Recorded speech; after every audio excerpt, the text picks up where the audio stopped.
तीसरा जन्म है।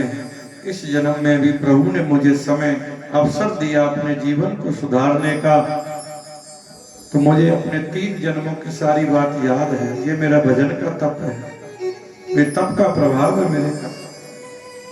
इसलिए राजन, चिंतन करो, चिंतन करो, सिमरन करो, एकांत में बैठ करके अपने आप से प्रश्न करो, मैं कौन हूं, मैं क्या हूं, मैं कहां से आया हूं। आत्मा के बोध हो जाने का नाम ही ज्ञान है। राजन, उस परमात्मा की प्राप्ति हो सकती है ज्ञान से हो सकती है। जब तक ये भाव तुम्हारे मन में रहेगा कि ये जो कहर लोग जो पालकी चला रहे हैं इनमें और मुझ में भेद है, अंतर है, तब तक भी तुझे प्रभु की प्राप्ति नहीं हो सकती। जो कहर है वही तुम हो वो ये है, कोई अंतर नहीं है। संसार को हमेशा एक ही दृष्टि से देखो, कोई छोटा बड़ा नहीं होता, लेकिन जीव का स्वभाव है वो अपने मन में ही अपने आप को बड़ा बना लेता है और अपने आप मन में ही दूसरे को छोटा बना लेता है। एक जीव कहीं से आ रहा था, मनुष्य रिक्शे में बैठा, चलोगे? हाँ चलेंगे।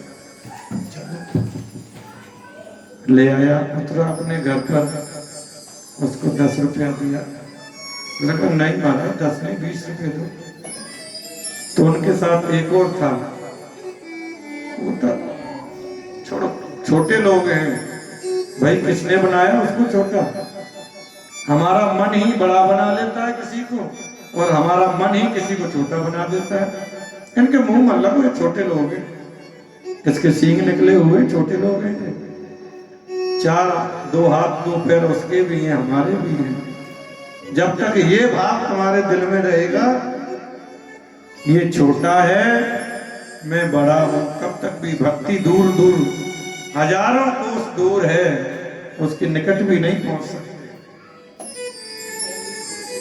ये भाव सब दूर करने पड़ेंगे, भगवान की प्राप्ति तभी हो सकती है। सुखदेव जी कहते हैं राजन, वैसे तो हमारी पृथ्वी 7 द्वीप हैं, उन 7 द्वीपों में एक जम्मू द्वीप भी है। जम्मू द्वीप में 9 वर्ष हैं, 9 वर्ष में एक भारत वर्ष है और भारत वर्ष में भी ये कर्म प्रधान कर्म भूमि है। अहो अमीशां किमी कार्य शोभनम प्रसन्नम एवावितम स्वे हरि, ये जन्म लभो नृपुं भारते मुकुंद सेवं पिबत्ति। देवता भी तरसते हैं, प्रार्थना करते हैं भगवान से, हे भगवान ऐसी कृपा कर दो कि हमें इस भारत भूमि में हमें जन्म मिल जाए। भगवान कहते हैं क्या करोगे जाकर के, स्वर्ग में आनंद नहीं है क्या? बोले स्वर्ग में सब कुछ है लेकिन आपकी कथा नहीं, आपका कीर्तन नहीं है, इसलिए हम पृथ्वी पर हमें जन्म दें, ऐसी कृपा करें। भारत भूमि में सत्संग है, सत्संग के माध्यम से जीव अपने कर्म के माध्यम से जीव अपने जीवन को सुधार सकता है। कर्म प्रधान विश्व रचना का, जो जस करे सो तस फल चाखा। जो जैसा कर्म करेंगे वैसा फल भोगना पड़ेगा। परीक्षित ने कहा क्षमा करें भगवान, मैंने नरकों की बात का आप कल विचरण कर रहे थे कि नरक क्या है, तो कहते हैं हमारी पृथ्वी से 99,000 योजन की ऊंचाई पर 28 प्रकार के नरक बताए गए हैं। उनमें 28 नरकों में से ताम्रस, अंधताम्रस, रौरव, मारौरव, कुंभिपाक, कालसूत्र, अस्वत्र, बंध, कहते हैं राजन, झूठी गवाही और जो धोखा देता है उसे ताम्रस आदि नरक में जाना पड़ता है। जो व्यक्ति धन को हरण कर लेता है, हड़प लेता है, छल से चोरी से किसी का धन हर लेता है, वो व्यक्ति अंध ताम्रस में जाता है। तांबे के पत्र होते हैं गरम, उस पर चलना पड़ता है, पकोड़े की तरह भुगकता है लेकिन मरता नहीं, यातना शरीर होता है।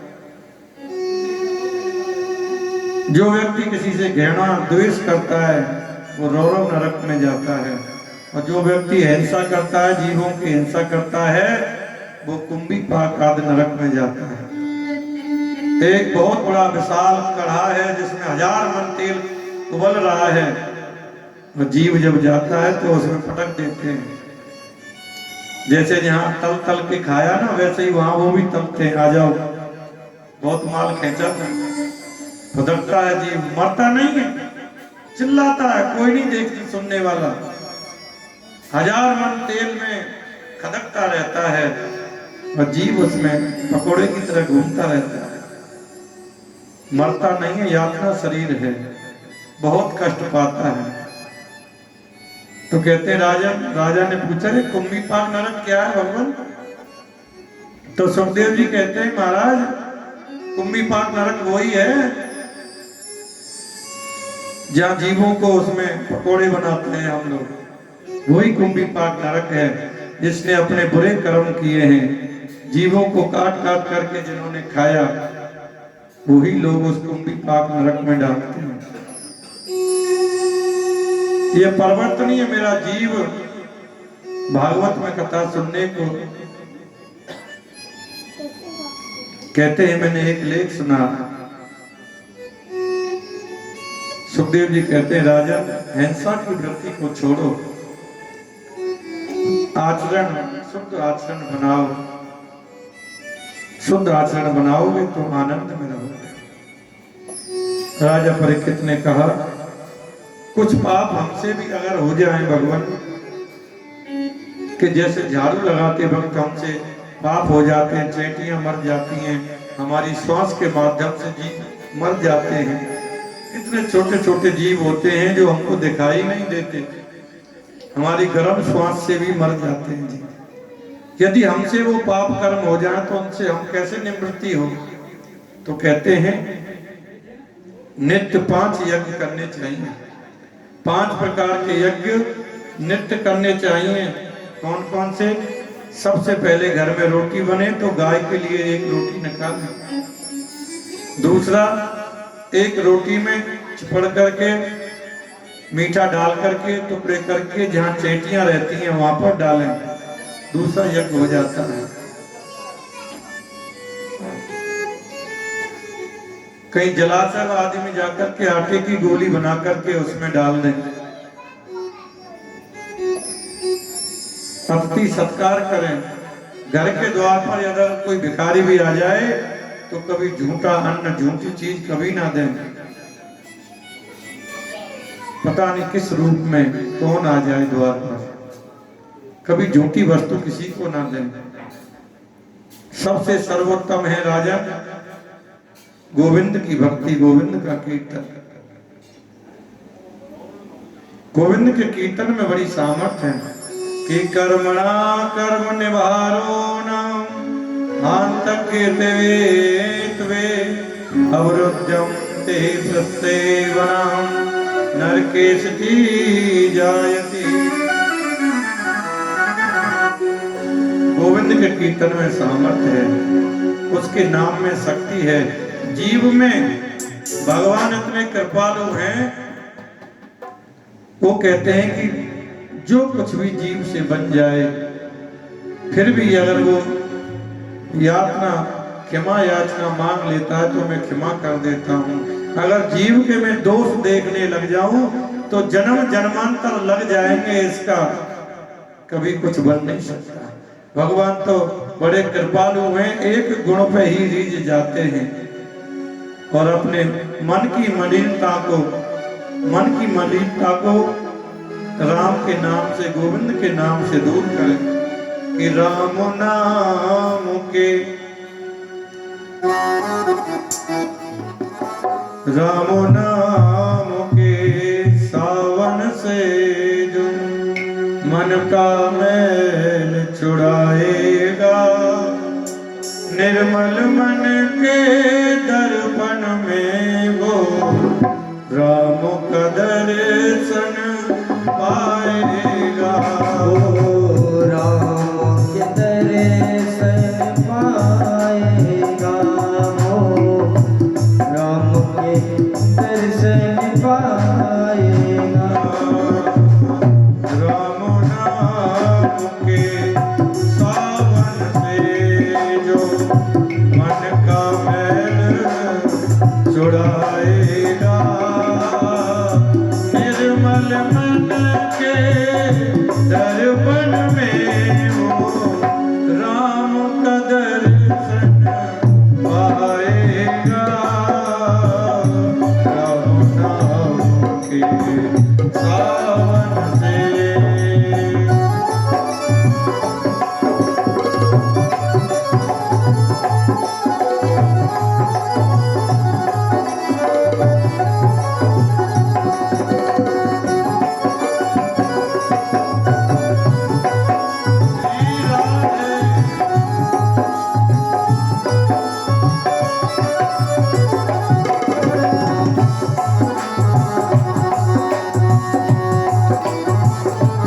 सभी साली सेवा करते हुए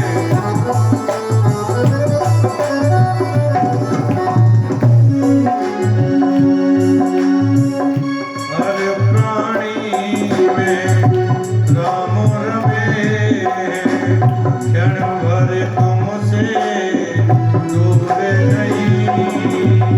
हर प्राणी में राम रमे, क्षण भर तुमसे दूर नहीं। देख सके ना इन आँखों से, देख सके ना इन आँखों से, उन आँखों में नूर नहीं।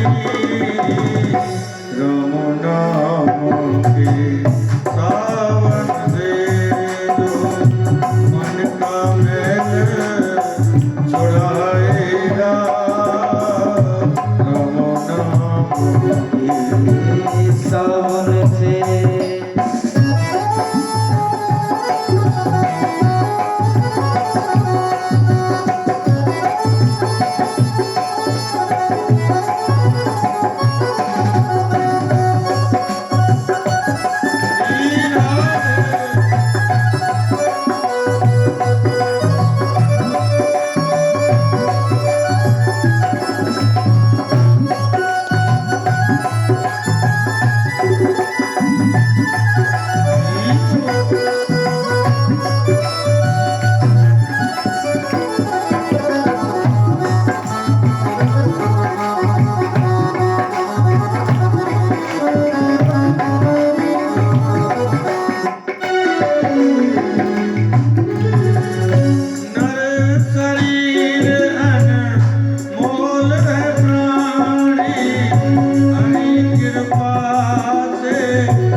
समय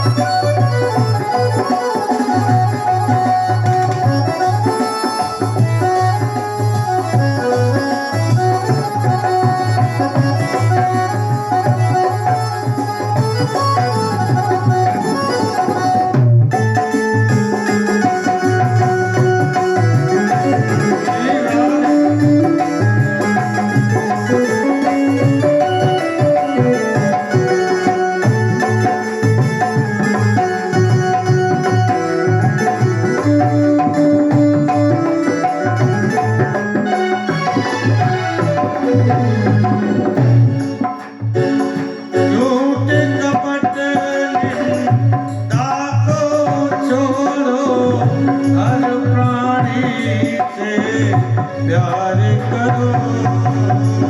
झूठ कपट को छोड़ो, हर प्राणी से प्यार करो। झूठ कपट निंदा को छोड़ो, हर प्राणी से प्यार करो। झूठ कपट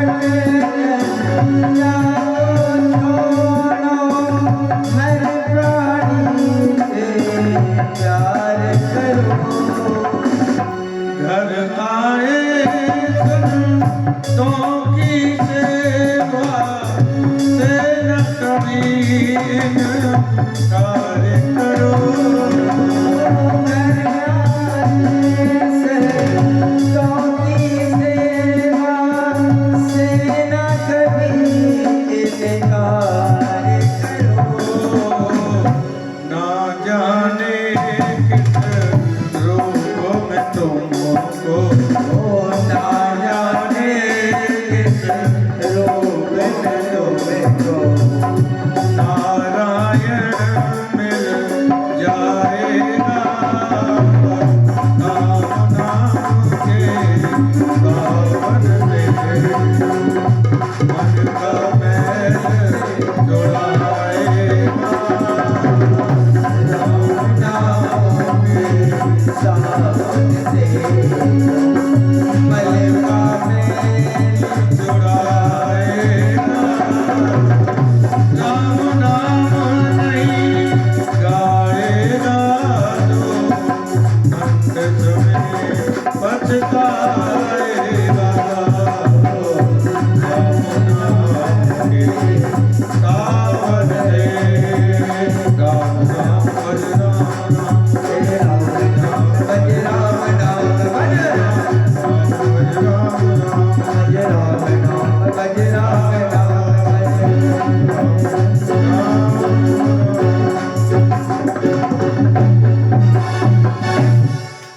राम का नाम ही मुक्ति करने वाला है। नरकों से मुक्ति पाने के लिए हर प्राणी प्रयास करे।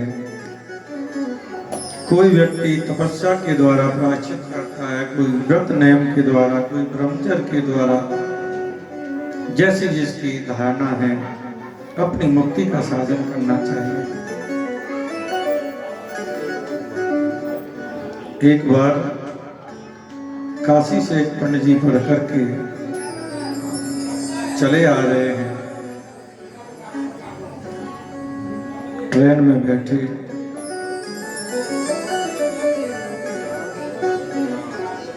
काशी से आगे स्टेशन पर ट्रेन रुकी। उन्होंने सोचा व्रत है, कुछ फल वगैरह ले लें खाने के लिए, तो फल लिए और जैसे ही जेब में हाथ डाला तो जेब तो कट चुकी थी। पुराना समय था, फितूरी पहनते हैं जो अंदर, ऐसे जेब की ऐसे हाथ दिया तो इधर को निकल गया। बोले राम राम राम, इन लोगों को भी ना कोई हाल नहीं है। फिर सोचने लगे कोई बात नहीं, मुख में हो राम नाम, राम सेवा हाथ में, तू अकेला नहीं है प्राणी, राम तेरे साथ है, कोई बात नहीं। जेब कट गई तो कट गई।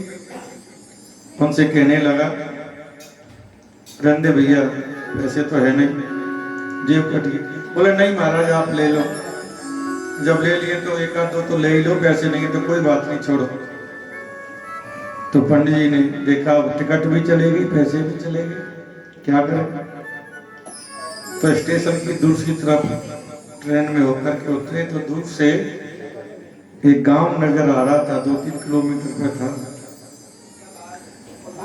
गोविंद का सिमरन करते हुए चले जा रहे।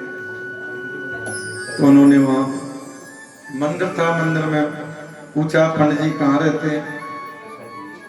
उनके पास में गए और जाके कहा कि महाराज हम काशी से आए हैं। पंडित जी बड़े विचित्र थे, बोले तुम कलकत्ता से आओ हम क्या करें। उसने कहा यार प्रभाव पड़ेगा, हम काशी से मैं, तुम कलकत्ता से आओ हम क्या करें। उसने कहा यार ब्राह्मण होकर के ब्राह्मण हैं, तुम्हें हमारा सहयोग करना चाहिए। हम भागवत पढ़ के आए हैं, भागवत करना चाहते हैं। पंडित जी बोले विकसित गांव था, अविकसित, सभी मूर्ख ही लोग रहते थे वहां पर। एक उन्होंने हमने तो ये नाम ही पहली बार सुना है भागवत, ये भागवत होती क्या है। बोलते नहीं पंडित जी आपके जो गांव के जो मुखिया हैं पटेल हैं उनसे जाके कहो जरा कि भागवत करना चाहते हैं, पंडित जी आए काशी से आए हैं। उनकी नहीं हमारे पटेल दूसरी तरह का भागवत भागवत हमने तो सुनी नहीं, कभी आज तक नाम ही नहीं सुना, तुम पहली बार सुना रहे हो भागवत। बोलते तुमको हमारा सहयोग करना चाहिए, ब्राह्मण ब्राह्मण का सहयोगी होना चाहिए। अच्छा तो बैठ जाओ। उनको मंदिर में बिठा के पटेल के यहाँ पहुंच गए। पटेल से कहा पटेल जी एक पंडित जी आए वो कहने की भागवत, ऐसा ही कुछ कह रहे हैं कि भागवत करना चाहते हैं। तो पटेल ने कहा तुम भी पता नहीं किस किस की बात में आ जाते हो, हमने तो ये नाम ही नहीं सुना भागवत का, क्या चीज है भागवत। चलो चलो दौड़ो, उनसे मना करो। कहां से चले जाते हैं पता नहीं, भागवत करनी है भागवत करनी है। पंडित जी को बड़ा बुरा लगा, पंडित जी के चक्कर में हमको भी डांट पड़ गई। जैसे ही पंडित जी चलने लगे तो पटेल के 2 बच्चे छोटे छोटे अंदर से उन्होंने सुन लिया, कहते हम तो भागवत देखेंगे भागवत देखेंगे। अब भागवत सुनी जाती है कि देखी जाती है, अब तो मचे लगे। पटेल डांट करके बोला अपने लेके आओ उनको जल्दी, हमारे बच्चे मरे जा रहे हैं, दिखाओ कैसी भागवत है। पंडित जी गए, पंडित जी अपने भाव में महाराज काशी से आए हैं। पूरे गांव का मुखिया, घर के द्वार पे ही एक पत्थर था, उसी के ऊपर वो बैठ के सारे निर्णय लेता था, वहीं बैठा मिला। गांव के और भी लोग बैठे हुए हैं, तो दिखाओ कैसी भागवत है। महाराज अभी पूजन अर्चन होगा है और स्तुति होगी, भाई यहाँ ये सब कुछ नहीं चलता है, स्तुति विस्तुति, दिखाओ तुम तो कैसी भागवत है। उसने अब वो पटेल वहां से उठा और अंदर चला गया भोजन करने के लिए। पंडित जी ने अपना आसन उसी पत्थर के ऊपर जमा लिया, बाकी लोग गांव के बैठे हुए थे, वो भी कह रहे हैं देख के चलो चलो चलो चलो। बोलते नहीं देखेंगे कैसी होती है भागवत, देख के चलेंगे। बच्चों ने समझा कोई खेल है कोई भागवत, हम तो भागवत देखेंगे भागवत देखेंगे। पंडित जी वहां भागवत अपना मंगलाचरण किया और भागवत प्रारंभ की। अब इतने में वो पटेल अंदर से ना भोजन करके आ गया, पहलवान आदमी लंबा चौड़ा, और उसका नेम था वो पत्थर पे ही सोता था, उसी पे बाहर से चौतरा बना हुआ था।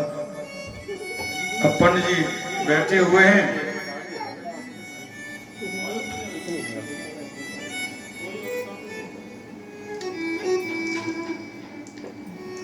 पटेल वाली भागवत हो जाएगी फिर हमारी आराम से बैठ जाओ। हाँ उतरे थे पटेल। पटेल आया, पंडित जी कथा कर रहे हैं, पटेल वहीं लेट गया। अब इतना बड़ा सिर उसका, उसने पंडित जी की जान पे पैर रख दिया। अब कुछ लोगों को बड़ी आदत होती है, सोते हैं तो साउंड करते हैं, और जैसे ही वो कथा करें मंगलम भगवान विष्णु जोर जोर से खर्राटे ले, पंडित जी की जान फटी जाए। इतना लंबा चौड़ा शरीर, सिर रख करके उसने कहा, पटेल जी, अरे जीवन का पुण्य भागवत हो रही है, भागवत धर्म हो रही है, सुनिए भागवत हो रही है। और कुछ लोगों को आदत होती है सोते हुए जगा दो तो घर तो तूफानी खड़ा कर देते हैं। पटेल को जगाया, लाल आंख, और जैसे ही जगा पंडित जी के एक मारा खींच के। अरे पंडित जी ने कही, भागवत जो कुछ होगी जो देखी जाएगी, पटेल ही देखना। अब तो जैसे ही उसने मारा, और पंडित जी तो बिना खाए पिए एकदम तैयार, तो चढ़ गए पटेल पे। और गांव के सब लोग करें, हाँ देखो जी भागवत शुरू हो गई, भागवत शुरू हुई है, देखो बच्चे भी ताली हो जाए। अरे भाई भागवत जीवन का पुण्य है, पटेल है जो हंसी बात है भागवत कराना। पंडित जी थे उसमें और पूरा एकदम भागवत। लोग कहते हैं भागवत पंडित जी के शरीर में चढ़ी हुई है। भैया बिना नहाए धोए हो छूना नहीं, कोड़ी हो जाओगे। अब तो गांव में एक अनाज रखने के लिए एक गड्ढा बनाते हैं, लुढ़कते फुढ़कते उस गड्ढे में जाके पहुंचा, और पंडित जी ने पटेल में दे और उसको अच्छे से धोया और छाती पे बैठ गए। पंडित जी ने देखा भाई ये लोग ऐसे खवाजे नहीं आएंगे। उन्होंने कहा भागवत जिस पर चढ़ जाती है उसको बस पहुंचा के ही रहती है। अगर चाहते हो पटेल की जीवन दान तो 500 रुपया दो, पुराने समय की बात है।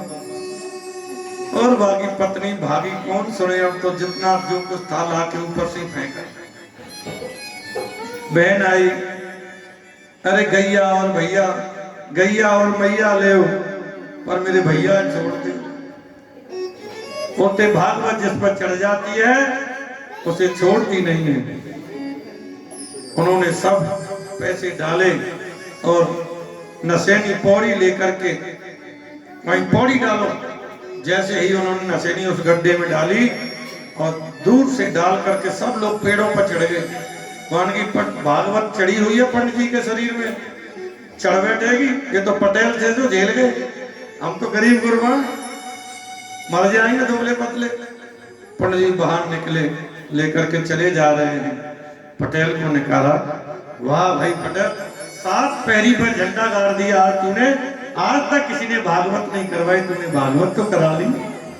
मतलब ऐसी भागवत होती है। पटेल हो रहा, आप सब पंचों की कृपा से भागवत हो गई, नहीं हम कहाँ भागवत करवा सकते।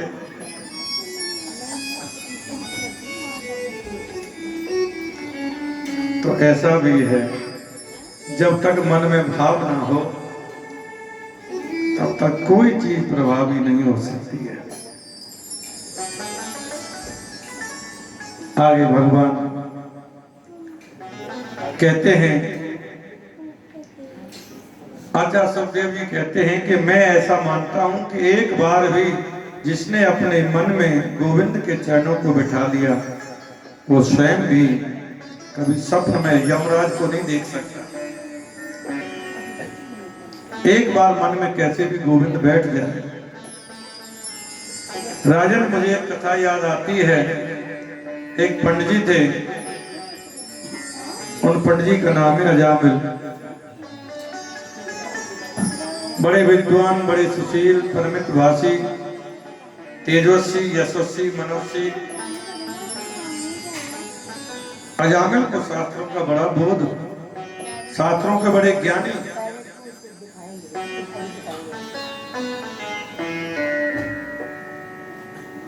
मैंने कल भी कहा था कि हमारे मन में काम को प्रवेश करने के 2 ही मार्ग हैं, आंख और कान। आंखों से गंदा चित्र देखोगे तो काम प्रवेश होगा, कानों से गंदा गीत सुनोगे तो काम प्रवेश होगा।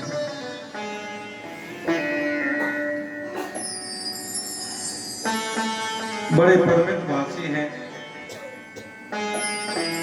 एक दिन जंगल में लकड़ी लेने के लिए गए, किसी गणका को पुरुष के साथ समागम करते हुए देखा तो काम प्रवेश हो गया। उसकी सुंदरता पर मोहित हो गए और कहने लगे मेरे घर चलो, मेरे पास बहुत धन है। और गणका को तो धन ही चाहिए।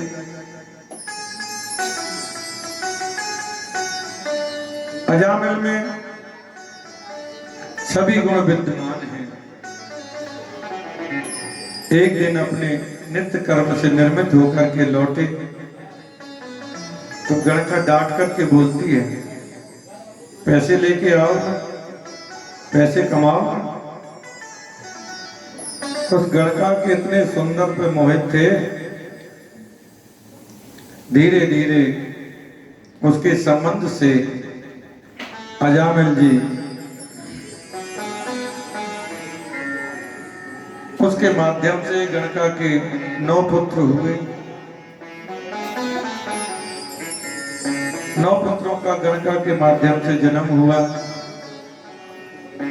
एक दिन संत महात्माओं की मंडली वहां से गुजर रही थी उस गांव से, तो किसी भगत से पूछा, भगत यहाँ कोई भगत का घर है क्या? बोले हाँ महाराज, बहुत बड़ा एक भगत है, उसका नाम है अजामिल, उसके यहाँ चले जाओ। सब संत मंडली रघुपत राघव राजा राम पतित पावन सीताराम राम नाम करते हुए अजामिल के द्वार पर पहुंचे। बच्चा अजामिल, भगत अजामिल, दरवाजा खोलो, हम 50 मूर्ति हैं, आज तुम्हारे यहाँ विश्राम करेंगे, तुम्हारे यहाँ भोजन करेंगे। तो अंदर से गणका निकल करके आए, भगवान ये किसी भगत का घर नहीं है, मेरा तो पति बहुत बड़ा चोर डाकू है।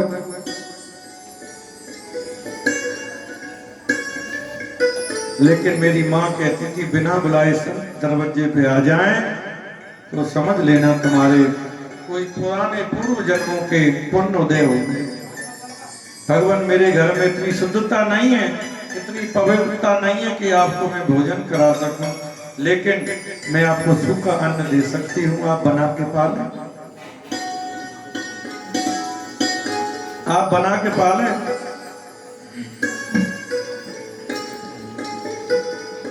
गणका ने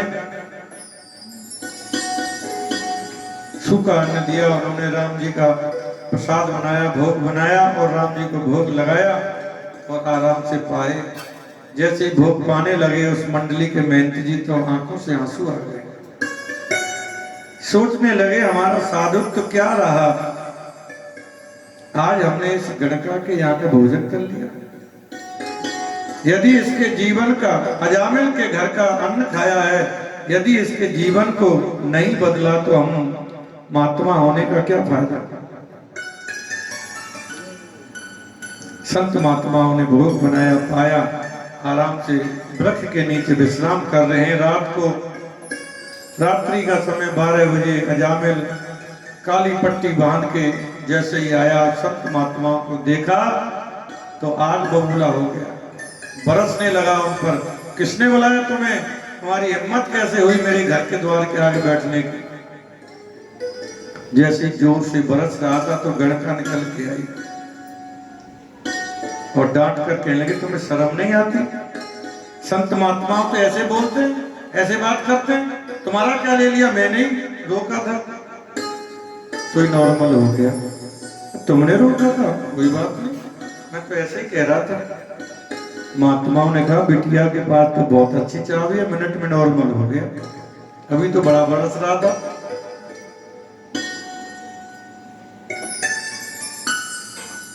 तो अच्छा तुमने रोका है, कोई बात नहीं। तो उन्होंने आराम से रहे। प्रातः काल हुई, प्रातः काल होते ही आवाज लगाई, बच्चा अजामिल, बच्चा अजामिल, कहिए देखो हम 50 मूर्तियां आपके यहाँ भोग पाया, प्रसाद पाया है, तो दक्षिणा नहीं दोगे? दक्षिणा वो भी हमसे। अरे ये शुक्र करो तुम्हारा छोटा लंगोटा मैंने नहीं छुड़ाया, नहीं तो ये भी रख जाओ। चलो दक्षिणा की बात करते हो। अरे बच्चा, हमें पैसे वाली दक्षिणा नहीं चाहिए, तो क्या चाहिए? हमारी दक्षिणा ये है कि हमारी बात मान लो। कहो मानने योग्य होगी तो मानूंगा, नहीं तो नहीं मानूंगा। बोला तुम्हारे बच्चे कितने? बोले 9-10वां होने वाला है। तो हमारे कहने से उस बच्चे का नाम नारायण रख देना। बोलते नहीं, मैं नारायण नहीं रखूंगा, मैं तो छोटा सा नाम रखूंगा, चिंटू किंटू पिंटू। ये बहुत बड़ा नाम है, ये नहीं रख सकता मैं। तो गड़का ने कहा अरे एक बच्चे का नाम नारायण रख देंगे तो कौन सा फर्क पड़ रहा है? अच्छा तुम कहती हो तो रख लेते हैं, नारायण रख लो। गड़का से बहुत डरता था, क्योंकि उसके प्रति आकर्षण था उसका, उसकी बात नहीं काटता।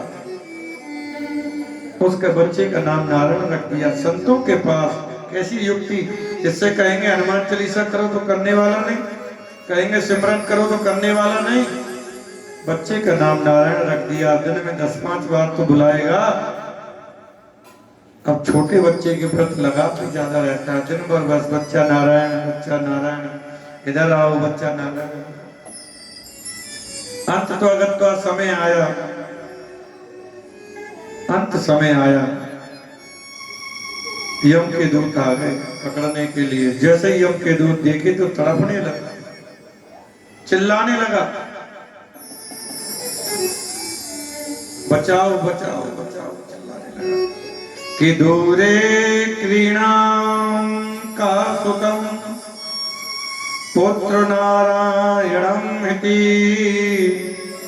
पिलावितम सुरेच